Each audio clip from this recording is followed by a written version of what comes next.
Using social science, using good just general environmental science, having strong engineering, and then being able to apply all of those different types of quantity and quality of information together so that we have a resilient infrastructure. I'm Chloe Nordquist reporting. Chloe, thank you so much for that report. Well, that's going to do it for us today. I'm Michelle London. Denver 7 News at 5 starts right now. My 6-year-old pointed out, Mommy, why are they still lighting fireworks when there's a fire? Do they not know about the fire? Can we tell them so they can stop? Colorado's skies and grounds lit up for the 4th despite multiple warnings, making it an exhausting night for firefighters. There was pretty much just a disregard as far as fireworks laws went. When the train does go down, it's hard. We were just stuck at the terminal area for about 45 minutes. Frustrated flyers with no other option than wait as DIA's trains to the gates come to a complete standstill. If I would have left later, it would have been a different story and I would have been panicked. And we're learning new details about the victims of the 4th of July parade shooting in Illinois. Those are what are seen in victims of war, not victims at a parade. And good evening to you, and thank you for watching Denver 7 News at 5. I'm Andrew Campbell. And I'm Jessica Porter. Well, first at 5, we want to get to flash flood warnings in the mountains. Warnings have just expired in Grant County, where a safety closure was in place for more than an hour along I-70. This was in Glenwood Canyon near wildfire burn scars. From Glenwood Springs to Dot Zero, and both eastbound and westbound I-70 are expected to be reopened now that the warning has expired. The Grand County Sheriff's tweeted out these photos showing a mudslide that has closed Highway 125. This is near Willow Creek Pass, just north of Granby. There's no estimated time on when the highway will reopen. And here to tell us more about these storms, Chief Meteorologist Mike Nelson. And Mike, at least the storms are now pushing through.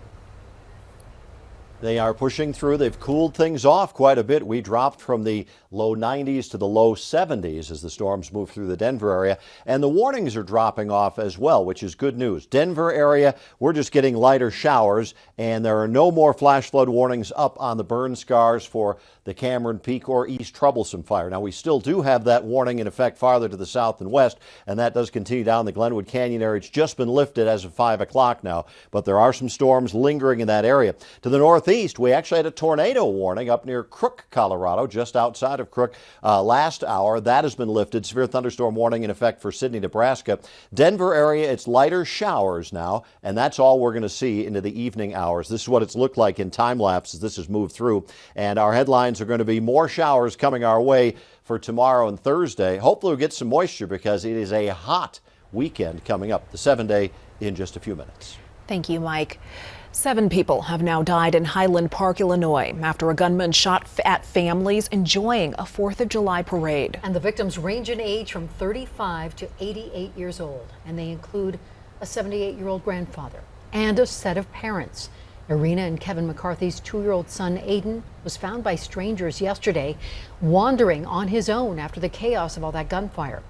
And that photo of Aiden instantly went viral, with people looking for his family.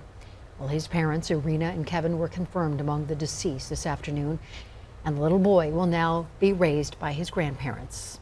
We are also learning more details about what exactly led up to the shooting and the gunman. Reporter Morgan Norwood is joining us live in Highland Park. Morgan, investigators say this gunman had been planning a shooting for weeks.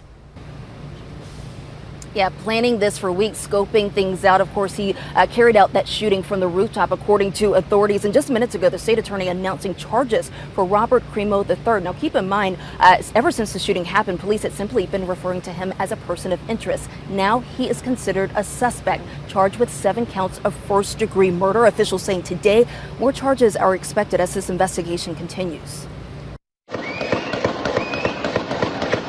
Officials say the suspected gunman at the center of the deadly rampage at a July 4th celebration in Highland Park, Illinois, had been planning this attack for weeks. He brought a high-powered rifle to this parade.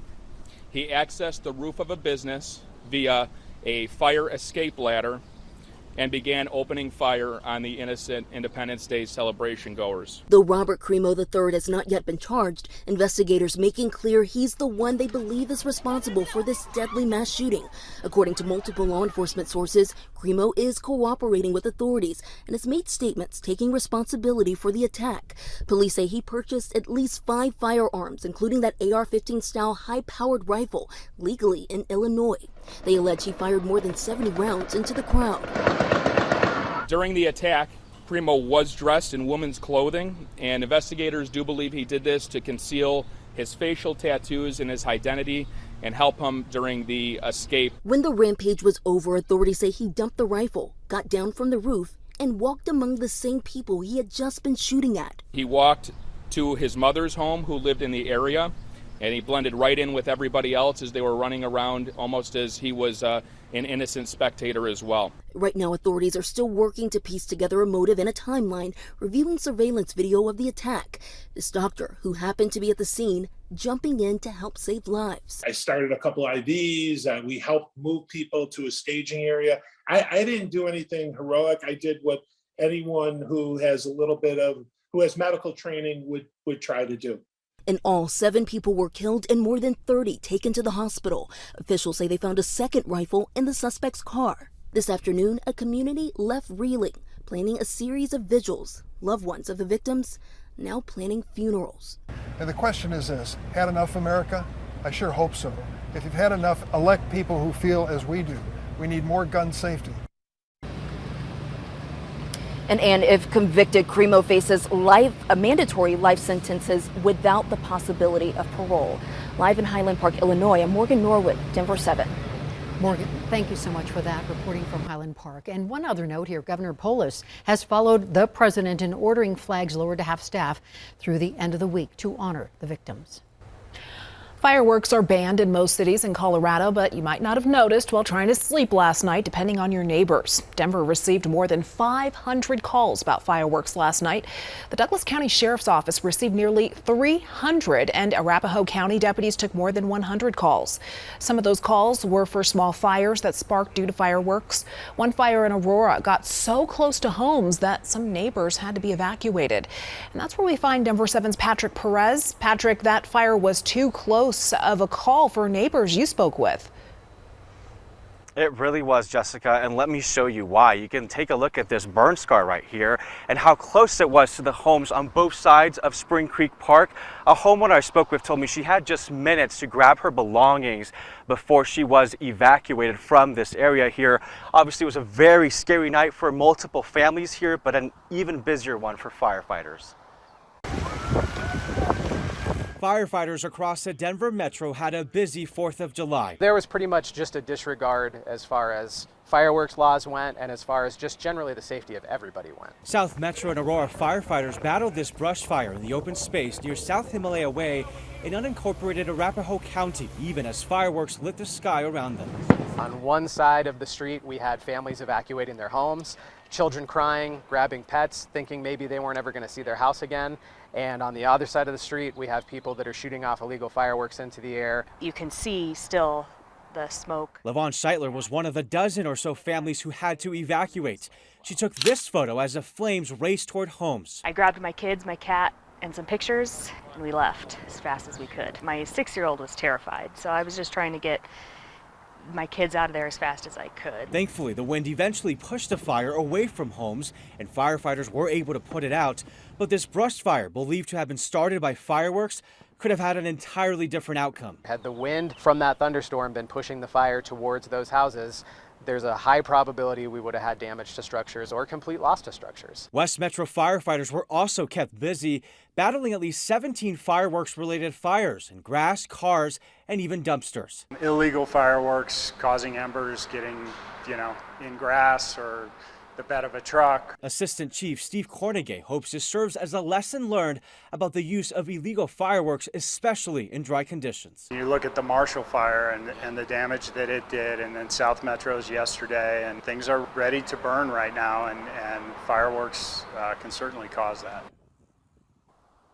They really can. And in addition to these fires, there was also at least one additional fire in Jefferson County. It was a house fire that was caused by fireworks that were not thrown away correctly. Thankfully, despite all of this, nobody was hurt. Jessica. It was a restless night for many of us. Thank you, Patrick. And now to DIA, where it was a chaotic morning for thousands of flyers. Around 10:45, travelers started tweeting at Denver 7 and at the airport about the trains to the gates being stuck. That left hundreds of people stranded on platforms to the concourses for nearly an hour with no way to get to their flights. Denver 7's Russell Haythorne is joining us live now at DIA. Russell, the airport has known for years this could be an issue. Exactly, and Concourse A is the only one with an alternative walkway. If the trains go down, there is no alternative way to get to Concourse B or to Concourse C, a nightmarish type scenario that played out this morning. The trains to the gates went down this morning and Twitter went bonkers. One passenger sharing a video on social media from aboard a train where they were, quote, packed like sardines. Others posting photos from the train platform in the main terminal, passengers shoulder to shoulder who couldn't get on a train. Luckily, I had set aside enough time because I'm a very anxious person, but I was set back about 45 minutes. If I would have left later, it would have been a different story and I would have been panicked. We got here plenty early and we were able to have about a 20-minute delay and things started moving. Some passengers reported missing flights. The trains eventually started running again, but some say it also took the airport too long to make an announcement about the delays. Initially, we were running automated messages on the train platforms that were telling people there was an incident, the train was going to be delayed. What we realized is we needed to reach people that were standing in the checkpoints and further out. As for long-term solutions, the train has a greater than 99% reliability rate, so the airport has often debated whether another system would be worth the expense. When we do talk about offering, a walking tunnel or a bridge or something like that, it is something that we are looking at, but we haven't made a decision yet on how to move forward. We know that we need some sort of redundancy, but what does that look like? And it is something, especially as we get bigger, that we're going to have to solve. The airport recently received more than 18 proposals from the private sector on alternative ways to get to B and C, but the issue remains the cost. We'll keep you posted. For now, we're live at Denver International Airport. Russell Haythorne, Denver 7. Every single day he complained about having a headache. Mom, I don't know what's going on with my body. I got to get myself together. And he said, I don't feel like myself anymore. A Broncos star's quiet struggle. It's an invisible injury. The family members of Demarius Thomas reveal new details after doctors diagnose him with a brain disorder commonly found in football players. When they start explaining side effects, warning signs, and that's when the bells start ringing. I'm grateful for life, and that's how I live. I just live it one day at a time. Finally achieving a lifelong dream. One Colorado woman is now a mother thanks to one drug's surprising side effect. That's all I've ever wanted.